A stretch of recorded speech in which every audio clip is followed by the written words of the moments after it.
सम्माननीय सभामुख महोदय, विनियोजन विधेयक 2077 अन्तर्गत अर्थ मन्त्रालयसँग सम्बन्धित विषयमा भाग लिएर छलफलमा विभिन्न विषयहरू उठाउनुभएका मान्य सदस्यज्यूहरूलाई म धन्यवाद दिन चाहन्छु। बजेटमा उठेका मुख्य विषयलाई मैले स्पष्ट गर्न कोसिस गरेँ। यो बजेट आवश्यकताको आधारमा विनियोजन नभएको, बजेट विभाजन ठिक नभएको, पुनरुत्थान र राहतमा अझै खर्च बजेट विनियोजन कम भएको, अथवा पहुँचको आधारमा चाहिँ बजेट विनियोजन भएको हो कि भन्ने जस्ता प्रश्नहरू पनि मान्य सदस्यज्यूहरूले उठाउनु भएको थियो। मान्य सदस्यज्यूहरूलाई म सम्मान्य सभामुखज्यू मार्फत के आग्रह गर्न चाहन्छु भने बजेटले पर्याप्त मात्रामा स्वास्थ्य राहत, आर्थिक पुनरुत्थान र रोजगारी र त्यस क्रममा कृषि र सामाजिक सुरक्षा र चाहिँ संरक्षण गर्नुपर्ने तहका व्यक्तिहरूलाई बढी संरक्षण गर्नको लागि महिला बालबालिका लगायतका मन्त्रालयहरूमा बजेट थप गरेर जानु परेको कारण पनि त्यही हो कि अहिलेको आवश्यकता त्यसले सम्बोधन गर्न सकोस्। हामीले आगामी आर्थिक वर्षको विनियोजन चालु वर्षको भन्दा पनि कम राख्नु परेको छ। कारण स्पष्टै छ, राजस्वको आधार सङ्कुचित भएको अवस्था छ। त्यसले गर्दाखेरि राष्ट्रिय योजना आयोगले सुरुमा तय गरेको सिलिङभन्दा पनि निकै तल गएर बजेट विनियोजन बजेटको चाहिँ अनुमान गर्नु परेको स्थिति छ। तर त्यति हुँदाहुँदै पनि स्वास्थ्य, कृषि, श्रम, शिक्षा, खानेपानी र महिला मन्त्रालयका बजेटहरू सामान्य रूपमादेखि उल्लेख्य रूपमासम्म वृद्धि गरिएको छ र अरू भौतिक निर्माणहरूसँग सम्बन्धित केही मन्त्रालयहरूका बजेटमा कटौती पनि गर्नु परेको अवस्था छ। त्यसमा चाहिँ खास गरी चालु आयोजनाहरू जो भौतिक पूर्वाधारका क्षेत्रमा छन्, जहाँ दायित्व सृजना भइसकेका छन्, जसलाई हामीले चालु वर्षमै आगामी वर्षमै सम्पन्न गर्न सक्छौँ, त्यस्ता आयोजनाहरूको निरन्तरता र अधुरा आयोजनाहरू सम्पन्न गर्ने गरी बजेट विनियोजन गरेको छ। निर्वाचन क्षेत्रमा सन्तुलन कायम गर्नुपर्ने बजेटको दायित्व हुन्छ। विगतदेखि नै यो प्रश्न उठ्दै गरेको छ कि बजेट सन्तुलित रूपले विभिन्न निर्वाचन क्षेत्र अथवा जिल्ला अथवा भौगोलिक क्षेत्रको आधारबाट विनियोजन भएन भनेर। त्यही भएर हामीले केही मापदण्डहरूको आधारबाट बजेटलाई अघि बढाउन खोजेका हौँ। उदाहरणको लागि म केही मात्रै यहाँ आयोजनाहरूको नाम लिन चाहन्छु। प्रत्येक निर्वाचन क्षेत्रमा 10 करोडको सडक भनेर सुरु गरिएको छ। एक निर्वाचन क्षेत्र एक भौतिक पूर्वाधारको रूपमा सडकको पनि त्यसै गरी अघि बढ्न खोजिएको छ। सबै स्थानीय तहमा कृषिका कार्यक्रमहरू त्यसरी नै लान खोजिएको छ। स्थानीय पूर्वाधार साझेदारी कार्यक्रम पनि निर्वाचन क्षेत्र नै केन्द्रित हो। पालिका केन्द्रलाई प्रदेश राजधानीसँग जोड्ने सडकहरू भनेका पनि सबै भौगोलिक क्षेत्र र चाहिँ सबै निर्वाचन क्षेत्रलाई सन्तुलनमा ल्याउने गरी नै अघि बढाउन खोजेको छ र पछिल्लो चरणमा शिक्षा, स्वास्थ्य, महिला बालबालिकाका कार्यक्रमहरू पनि त्यसरी नै विकसित भएर विनियोजन भएका छन्। त्यसले गर्दाखेरि अब क्रमशः बजेट चाहिँ सबै निर्वाचन क्षेत्रतर्फ सन्तुलित ढङ्गले अघि बढ्ने गरी अघि बढेको छ। यो कुरो मैले यहाँ मान्य सदस्यज्यूहरूलाई सम्मान्य सभामुखज्यू मार्फत निवेदन गर्न चाहेँ। दोस्रो एउटा विषय प्रादेशिक सन्तुलन मिलेन कि भनेर दुई किसिमको कुरा आएको छ। प्रादेशिक भनेर प्रदेशगत रूपको कुरा पनि आएको छ र भूगोलको कुराहरू पनि आएको छ। हिमाल पहाड तराईको बिचको कुरा पनि आएको छ र विभिन्न प्रदेशहरूको सन्दर्भमा पनि कुरा आएको छ। र त्यसै गरी चाहिँ अलिकति यो बजेट चाहिँ खास क्षेत्रमा कम भयो अथवा संघीयता अनुरूपको चाहिँ बजेट विनियोजन भएन, प्रदेश र स्थानीय तहलाई कम बजेट गयो कि भन्ने सन्दर्भ पनि मान्य सदस्यज्यूहरूले उठाउनु भएको छ। त्यसमा मेरो भनाइ के रहेको छ सम्मान्य सभामुखज्यू भने बजेटको आकार करिब 4%ले घट्दा पनि र राजस्व अनुमान नै हामीले चालु वर्षको भन्दा अर्को वर्ष 9%ले कम हुने अनुमान गर्दै पनि हामीले प्रदेश र स्थानीय तहको बजेट घटाएका छैनौँ। समानीकरण र सशर्त अनुदान बढेको छ। विशेष र समपूरक अनुदान गत वर्षकै हाराहारीमा छ र यसो गर्दाखेरि राजस्वको बाँडफाँडबाट पनि रकम तल जान्छ। यसरी 4वटा अनुदान र राजस्वको बाँडफाँड समेत जोड्दाखेरि करिब 1/3 बजेट प्रदेश र स्थानीय तहमा जान्छ, जुन चालु वर्षको भन्दा अर्को वर्ष अझ राम्रो वितरण हो। अब यो गरिरहँदाखेरि अझ धेरै तल विनियोजन हुनुपर्थ्यो भन्ने कुरा गरिरहँदाखेरि अहिलेका अनिवार्य दायित्वहरूलाई हामीले नबिर्सौँ। अहिले कर्मचारी तल खटिएका कर्मचारी समेत सङ्घको दायित्वबाट नै कतिपय कर्मचारीहरूको तलब भत्ता सङ्घबाटै बेहोर्नुपर्ने स्थिति, त्यसै गरी पेन्सनका सम्पूर्ण दायित्वहरू सङ्घले बेहोर्नुपर्ने स्थिति, सामाजिक सुरक्षाका सम्पूर्ण जसो दायित्वहरू सङ्घले बेहोर्नुपर्ने स्थिति, वैदेशिक ऋणको समवाय भुक्तानीको सम्पूर्ण दायित्व सङ्घले बेहोर्नुपर्ने स्थिति र केही राष्ट्रिय गौरवका आयोजनाहरू जो हामी सबै प्रदेश सबै स्थानीय तहको लागि त्यत्तिकै महत्त्वपूर्ण छन्, ती अनिवार्य रूपमा विकास गर्नुपर्ने आयोजनाहरूको लागि हाम्रो दायित्व रहन्छ।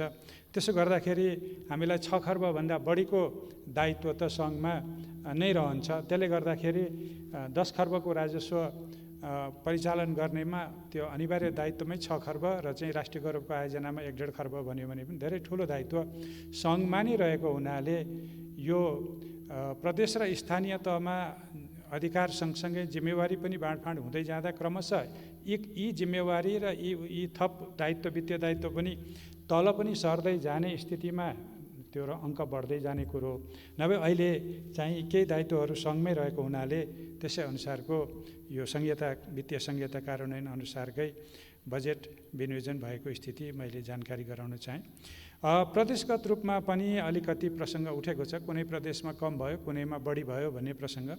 सामान्य सभामुख महोदय, म के जानकारी गराउन चाहूँ छोटोमा अहिले भने प्रदेशहरूमा जुन बजेट विनियोजन भएको छ त्यसमा साह्रै कम भनेको 13.5% र बढी भनेको 15% को बिचमा छ। 13.5% र 15% को बिचको अंश छ सबै प्रदेशहरूको। त्यसमा मूलत भूगोल, जनसङ्ख्या, विकासको अवस्था, दुर्गमता आदि इत्यादिका कुराहरूले गर्दा अलिअलि फरक परेको छ, तर त्यस्तो आनको तान फरक पर्ने स्थिति होइन। र त्यसो गर्दाखेरि हामीले प्रादेशिक सन्तुलनलाई, खास गरी प्रदेशगत सन्तुलनलाई बिर्सने या त्यसलाई नहेर्ने भन्ने कुरा हुँदैन। सबै प्रदेश सङ्घको सरकारका लागि उत्तिकै र सबै नागरिक उत्तिकै चाहिँ आफ्ना नागरिकहरू भएको हुनाले त्यसमा कुनै विभेद गर्नुपर्ने स्थिति रहँदैन र त्यो गर्नु हुँदैन पनि। र बजेटले त्यसलाई राम्रोसँग संवेदनशीलताका साथ अघि बढाएको छ, यो कुरा मैले स्पष्ट गर्न चाहेँ। केही हाम्रा आयोजनाहरू सशर्त अनुदानका केही आयोजनाहरू अहिले हामीले आगामी वर्षमा सुरु गर्ने केही आयोजनाहरूको केही मोडालिटी बनेर सशर्त अनुदानमा तल पठाउनु पर्ने बाँकी नै छ कतिपय कुराहरू। त्यसो हुनाले आगामी दिनहरूमा पनि फेरि सशर्त अनुदानमा जाने रकम बढ्दै जानेछ भन्ने कुरा पनि म यहाँ जानकारी गराउन चाहन्छु। र अर्को एउटा विषय हामीले के पनि बुझ्नुपर्छ भने स्थानीय तह र प्रदेशमा चालु वर्ष गएको विनियोजन निकासा भइगएको रकम र त्यो रकमको ठुलो अंश, खास गरी फ्रिज नहुने प्रकारका जुन खर्चहरू हुन्छन्, सामान्यीकरण अनुदानको रकम लगायतका राजस्व बाँडफाँडका रकमहरू, यी रकमहरू आगामी आर्थिक वर्षमा स्थानीय र प्रदेशका सरकारले परिचालन गर्न सक्नुहुन्छ र त्यो ठुलो रकम छ। त्यसो हुनाले अहिले कोरोना सङ्क्रमण सम्बन्धी समस्याको कारणले पनि कार्यान्वयन नभएका र तलकै कोषहरूमा रहने रकम पनि आगामी वर्ष खर्च हुने हुनाले आगामी वर्ष निकै ठुलो स्रोतको व्यवस्था चाहिँ त्यो प्रदेश र स्थानीय तहलाई हुने कुरा म जानकारी गराउन चाहन्छु। र यो के आधारबाट स्रोत विनियोजन हुन्छ भन्ने कुरा प्राकृतिक स्रोत तथा वित्त आयोगले मैले अघि भनेको जनसङ्ख्या, भूगोल, विकासको अवस्था, दुर्गमता, राजस्व सङ्कलन गर्न सक्ने क्षमता आदिको कारणले जे सूत्र तय गरेको हुन्छ त्यही सूत्रको आधारबाट त्यो विनियोजन हुन्छ। सूत्रको विषयमा छलफल गरेर परिमार्जन गर्दै जान सकिन्छ। त्यसमा वित्त आयोगले काम पनि गरिरहेको छ र यो निरन्तर हामीले सम्भवतः स्थायी प्रकृतिको प्राकृतिक स्रोत तथा वित्त आयोग बनाएको कारण पनि यही होला। यसले निरन्तर स्रोतको न्यायिक वितरण गर्नलाई सूत्रलाई परिमार्जन गर्दै जाओस्। खास गरी प्राकृतिक स्रोतभित्र पनि रोयल्टीको बाँडफाँडको पनि समुचित न्यायिक व्यवस्थापन गर्न सकोस् र परिवर्तित हुने जनसङ्ख्या परिवर्तित भइरहन सक्ने आन्तरिक बसाइसराई समेतको कारणले र विकासको अवस्था पनि गति पनि ढिलो छिटो हुन सक्ने अवस्थालाई ध्यानमा राखेर त्यो आयोगले काम गर्न सकोस् भनेरै यो गरिएको हुनुपर्छ। मलाई लाग्छ वित्त आयोगले त्यसतर्फै अघि बढिरहेको छ। बजेटमा ऋणको अंश बढ्दै गएको भन्ने सन्दर्भ पनि यहाँ उठेको छ। म स्मरण गराउँ, हामीले जब पुनर्निर्माणको काम सुरु गऱ्यौँ विदेशी ऋण लिएर सुरु गरेका हौँ। जति पनि अहिले करिब 8 लाख घरहरू चाहिँ पुनर्निर्माण हुँदैछन्, त्यसको अधिकांश पैसा ऋणको पैसा हो। हामीले 3 लाखको दरले दिइराखेका छौँ। हिसाब गर्ने हो भने पनि 2-2.5 खर्ब रुपियाँ त हाम्रो ऋण पुनर्निर्माणले नै थपेको छ। त्यसपछि हाम्रा केही ठुला आयोजनाहरू अघि बढाउनलाई, खास गरी जलस्रोत सम्बन्धी आयोजना, सडक सम्बन्धी आयोजना र केही अरू आयोजनाहरू अघि बढाउनलाई हामीलाई थप ऋण परिचालन गर्नु परेको हो। र त्यसको बावजुद पनि अहिले हामीले चाहिँ कुल गाँस्ता उत्पादनको सुरक्षित सीमाभित्रै वैदेशिक ऋण परिचालन गरिसकेका छौँ। कुल गाँस्ता उत्पादनको 30-32% वरिपरि मात्रै हाम्रो आन्तरिक ऋण छ, बाह्य ऋण छ। दुईटै ऋण गरेर चाहिँ छ। त्यो चाहिँ मलाई लाग्छ दक्षिण एसियामा हामी सहज अवस्थामा छौँ।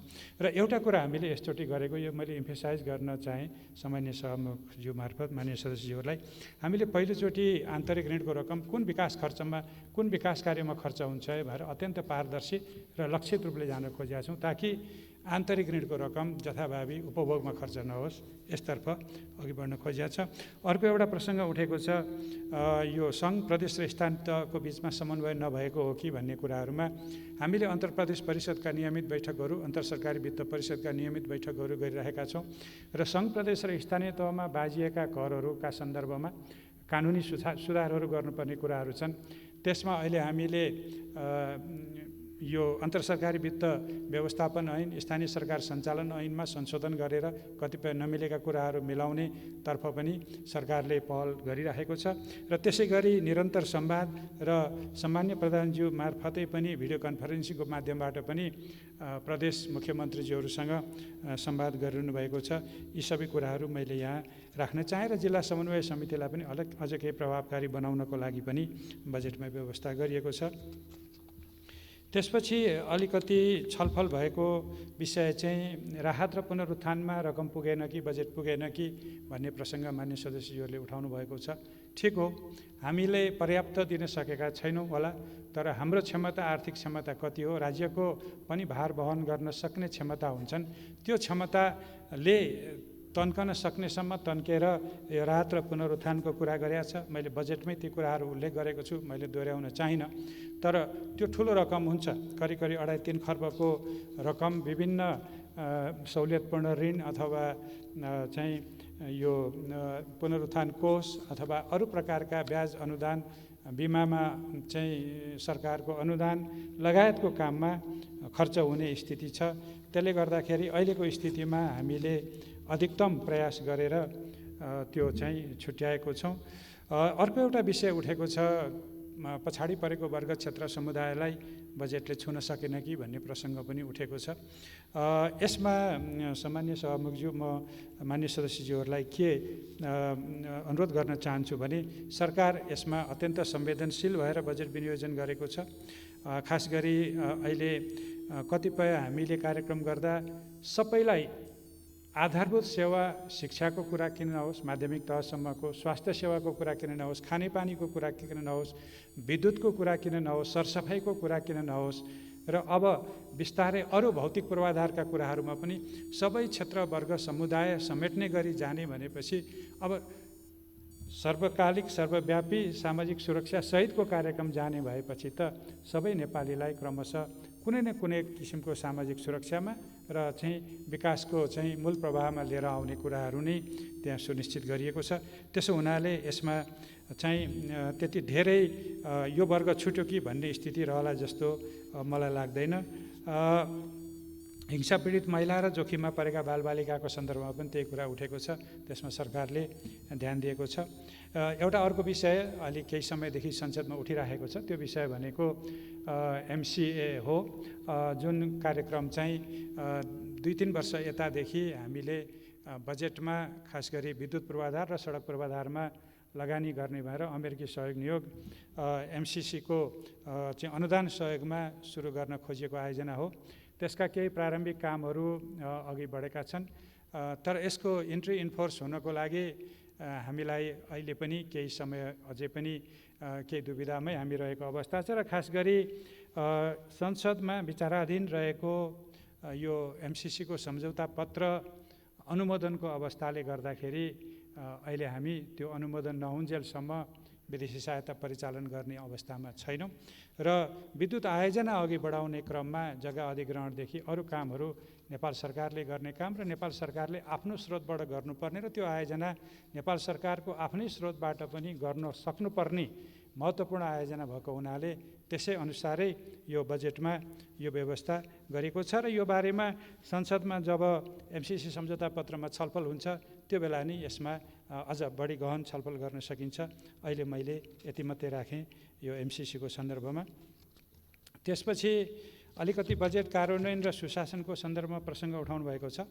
त्यसमा मैले चाहिँ बजेट कार्यान्वयन गर्ने 2-3टा कुराहरू, कार्यविधि बनाउने, मापदण्ड बनाउने, बजेटका बाँडफाँडहरू चाहिँ अहिले नै हामीले चाहिँ अधिकतम मात्रामा बजेटको बाँडफाँड एकमुष्ट नराखेर त्यसलाई क्षेत्रगत रूपमा बाँडेर जाने भन्ने गरिसकेका छौँ। खरिद कानुनको सम्बन्धी संशोधन विधेयक, सार्वजनिक खरिदनको संशोधन विधेयक संसदमा टेबल भइसकेको छ। नियमावलीहरू संशोधन भइसकेका छन् र खरिदका प्रक्रियाहरू अघि बढाउनलाई मूलभूत कुराहरू सम्बोधन हुँदै जाने पनि मेरो अपेक्षा छ। बहुवर्षीय ठेक्का सम्बन्धी विद्यमान मापदण्डहरूलाई अलिकति परिमार्जन गरेर लैजानु छ र साउन 1 गतेदेखि निकासा हुँदै जाने र त्यसको आधारबाट कार्यक्रम छिटो अघि बढाउने कुराहरू भएको छ। सामान्य सभामुख महोदय, करका विषयमा केही कुराहरू उठेका छन्। मैले 2टा कुरा संक्षेपमा राख्न चाहन्छु किनभने आर्थिक विधेयकमा यसबारे छलफल हुने नै छ। विद्युतीय गाडीको सन्दर्भमा सैद्धान्तिक रूपमा ठिक हो, विद्युतीय गाडी चाहिँ सरल भन्सारमा सरल करमा प्रयोग गर्न पाउनुपर्छ, सरकारको नीति पनि त्यही नै हो। तर कति सरल र कति सस्तो भन्ने विषयमा छलफल गर्न सकिन्छ। मूलतः मैले यो विद्युतीय सवारी साधनको सन्दर्भमा 2-3टा कुरा मान्यताहरू राख्नुपर्ने हुन्छ। विद्युतीय सवारी साधनको कर महसुलहरू पेट्रोलियम पदार्थबाट चल्ने सवारी साधनभन्दा कम हुनुपर्छ, त्यो मान्यता मेरो पनि हो। तर कति कम हुनुपर्छ त्यसमा हामी छलफल गर्न सक्छौँ। कम हुनुपर्छ भनेर 10% रहनुपर्छ या दक्षिण एसियाली मुलुकहरूको हाराहारीमा रहनु उपयुक्त हुन्छ, यसमा हामी छलफल गर्न सक्छौँ। मैले सार्क मुलुकहरूमा खास गरी ठुला मुलुकहरूको हेर्दै थिएँ, विद्युतीय सवारी साधनको महसुलहरू सबै मुलुकहरूमा छ। भन्सार महसुल 40%देखि 50-60%सम्म र त्यसमा अन्तशुल्क मूल्य अभिवृद्धि कर गर्दाखेरि 100%सम्म पुग्ने अथवा त्योभन्दा बढी पुग्ने स्थिति पनि कतिपय मुलुकहरूको विद्युतीय गाडीमा देखिन्छ। त्यो चाहिँ निजी सवारी साधनको हकमा। त्यसो हुनाले यसमा हामी एउटा करका सामान्य मान्यतामा जाँदाखेरि विद्युतीय गाडी सरल ढङ्गले प्रयोग गर्न पाउनुपर्छ, वातावरणीय ढङ्गले आन्तरिक रूपमा विद्युत खपत गर्ने कुराहरूले यो ठिक छ, सबै राम्रो छ। तर कति सहज भन्ने कुरामा एउटा दृष्टान्त म दिन चाहन्छु। हामीले जब नेपाल भारत सीमामा नाकाबन्दी भयो र हामीले पेट्रोलियम पदार्थ पाएनौँ, त्यो बेला हामीले अत्यन्तै बोल्ड निर्णय गरेर 10% भन्सारमा विद्युतीय निजी गाडीहरू आउन सक्ने व्यवस्था गऱ्यौँ र सार्वजनिक सवारीका साधनलाई 1% भन्यौँ। अहिले गरिएको परिवर्तन भनेको सार्वजनिक सवारीको साधन 1%मै छ र अरू विद्युतीय गाडीहरूको निजी प्रयोजनमा आउने विद्युतीय गाडीको हकमा केही बढाइएको छ। अब पहिलो मान्यता सरकारको के हो भने सार्वजनिक सवारी साधनलाई नै हामीले प्रोत्साहन गर्नुपर्छ। त्यसको लागि काठमाडौँ उपत्यका सार्वजनिक यातायात प्राधिकरणको विधेयकै संसदमा विचाराधीन छ, त्यो पास गरौँ र त्यसको आधारबाट सार्वजनिक यातायातलाई अघि बढाउँ र सार्वजनिक सवारीका साधनलाई नै प्रोत्साहित गरौँ भन्ने मेरो एउटा अनुरोध पनि हो। र त्यसैबाट अघि बढ्न सक्यौँ भने हामीले सम्भवतः विद्युतीय सवारी साधन जुन हामीले वास्तवमा सार्वजनिक सवारीको साधनको रूपमा बढी प्रोत्साहित गर्न खोजिएको हो त्यो पुरा हुन्छ।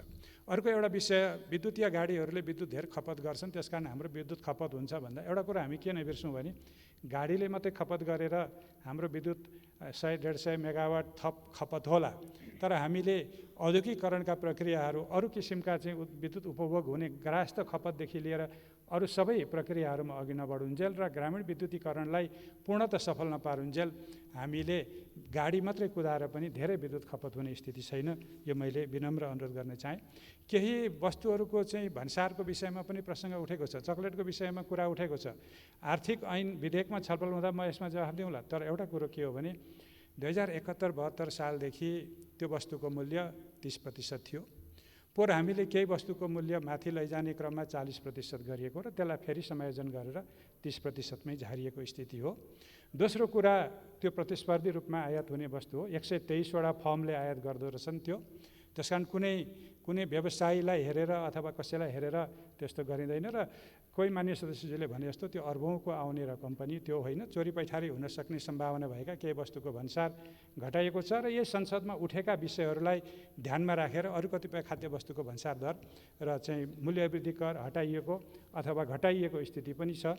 त्यो विषयमा मैले यति नै राख्न चाहेँ र अरू कुराहरू कर सम्बन्धी उठेका अरू विषयहरूमा आर्थिक विधेयककै बेला चाहिँ म त्यस बेला छलफलमा भाग लिनेछु भन्दै मेरो अर्थ मन्त्रालय मार्फत उठेका जिज्ञासाहरूलाई यहीँ मैले सम्बोधन गरेँ। धन्यवाद। माननीय सदस्यहरू, उक्त जवाफका सम्बन्धमा स्पष्टीकरण माग गर्न चाहनुहुने माननीय सदस्यहरूको नाम प्राप्त हुन आएको छ। स्पष्टीकरण माग गर्न चाहनुहुने माननीय सदस्यहरूले 1 मिनेटको समय सदस्यलाई 1 मिनेटको समय निर्धारण गरेको छु। सर्वप्रथम माननीय श्री मिनेन्द्र प्रसाद रिजाल। सम्माननीय सभामुख महोदय, आज हामी सत्तामा को बाहिर को भन्ने विषय होइन। हिजो सत्तामा आउँदा अर्थमन्त्री हुँदाखेरि मान्य अर्थमन्त्रीज्यू जसरी आक्रामक भएर श्वेतपत्र बोकेर आउनुभएको थियो, आज तेस्रो बजेट प्रस्तुत गर्दै गर्दा तपाईँ यति प्रतिरक्षात्मक रूपमा उभिनु भएको छ। तपाईँलाई थाहा छ आजको दिनमा हाम्रो आम्दानी खर्चभन्दा 150 अर्बले कम छ। आउने दिन अझ कठिनाइपूर्ण छ। यो साल सकिनुभन्दा अगाडि नै कोरोनाको कहरमा हामी जसरी फस्दै जान्छौँ, झन्झन दिन कठिनाइपूर्ण हुन्छ। तपाईँले भन्नुभएको छैन परिस्थिति यो छ भने प्रधानमन्त्रीलाई भन्नुभएको छैन, क्याबिनेटमा अरूलाई यहाँबाट उम्केर जान त पाइँदैन नि अर्थमन्त्रीजी। तपाईँ प्रति इमान्दारितामा विश्वास गर्छु, पुरानो मेरो साथी पनि हो, तर आज तपाईँसँग इमान्दारिताको पनि प्रश्न मान्छेले गरिरहेछन्। तपाईँप्रति अहिले पनि विश्वास छ, तर यो ठाउँमा बसेर यति मामुली चिजको जवाफ दिनुपर्ने तपाईँको परिस्थिति भन्दा राजस्व जहाँबाट पनि उठाउन पाइन्छ त्यहीँ उठाउँदै जाउँ भन्ने बाटोमा। माननीय श्री प्रदीप यादव। सम्मानीय सभामुख महोदय मार्फत माननीय अर्थमन्त्रीजीले मेरो प्रश्न छ। सम्पूरक बजेटमा प्रदेश नम्बर 2 लाई 2 करोड मात्र दिएर अरू प्रदेशहरूमा 1.5 अरब दिने, अनि के यो सन्तुलित बजेट हो त? के यो विभेद होइन त? समानीकरण अनुदानमा प्रदेश 2 लाई जम्मा 7 अरब बजेट दिने, अरू प्रदेशलाई 9 अरब 8 अरब दिने, अनि के यो सन्तुलित हो त? अर्को प्रसङ्गमा कोरोना महामारीको लागि ठुलो रकम निकासा गर्नुभएको छ, तर अहिले स्थानीय निकायले चन्दा आतङ्क बचाएको छ कि सरकारले 1 रुपैयाँ पनि दिइरहेको छैन। के यो स्थानीय र सङ्घबाट सहकार्य भइरहेको छैन? कसरी मान्छे बाँच्न सक्छ र? धन्यवाद। माननीय श्री प्रेम सुवाल। सभामुख महोदय मार्फत अर्थमन्त्रीजीसँग प्रश्न राख्न चाहन्छु। अमेरिकी रक्षा विभागको भिजन प्रकाशित भएको छ। पृष्ठ 4 मा ट्रम्पले इन्डो पेसिफिक स्ट्राटेजी त्यस क्षेत्रको एलिजको निम्ति भनेका छन्। एलिजको अर्थ मिलिट्री कोअपरेसन हो, सैन्य सहकार्य। पृष्ठ 13 मा इन्डो पेसिफिक क्षेत्रका देशलाई सन् 2004 देखि एमसिसी मार्फत आर्थिक सहयोग भइरहेको उल्लेख छ। यसकारण एमसिसी आफैलाई पासो हाल्ने हो। अर्थमन्त्रीज्यू किन पासो हाल्दै हुनुहुन्छ आफूले आफैले? यो खारेज हुनुपर्छ। प्रधानमन्त्री रोजगार, प्रधानमन्त्री कृषि आधुनिकीकरण, राष्ट्रपति चुरे कार्यक्रम लगायत सरकारी बजेटहरू सबै सरकारी पार्टीका कार्यकर्ता पोस्नेमा खर्च भइरहेको छ, पत्रिकामा प्रकाशित छ। बजेट पेश नहुँदै विद्युतीय गाडीको भन्सार बढ्ने, कर नीति चुहाइएको र भन्सारबाट 200-300 विद्युतीय गाडी भन्सार छुटाई अरबौँ रुपियाँ घोटाला भएको प्रकाशित छ। बजेटबारे पत्र पत्रिकामा आएको, संसदमा आएको स्पष्ट जवाफ दिनु आवश्यक छ। मान्य सदस्यहरू, अब मान्य अर्थमन्त्रीलाई उक्त स्पष्टीकरणको सम्बन्धमा स्पष्ट पार्न अनुमति दिन्छु। सम्माननीय सभामुख महोदय, मान्य सदस्यहरूलाई फेरि पनि धन्यवाद स्पष्ट गर्ने थप मौका दिनुभयो। श्वेतपत्रका कुरा, ती कुरा हिजो भ्यालिड थिए। आज पनि सरकारले आफ्नो आर्थिक स्थिति, वर्तमान आर्थिक स्थिति नियमित रूपमा नेपाल राष्ट्र ब्याङ्कले प्रकाशित गर्छ। अर्थ मन्त्रालयको अर्थ बुलेटिनले पनि आर्थिक स्थितिबारे जानकारी दिइरहेको हुन्छ।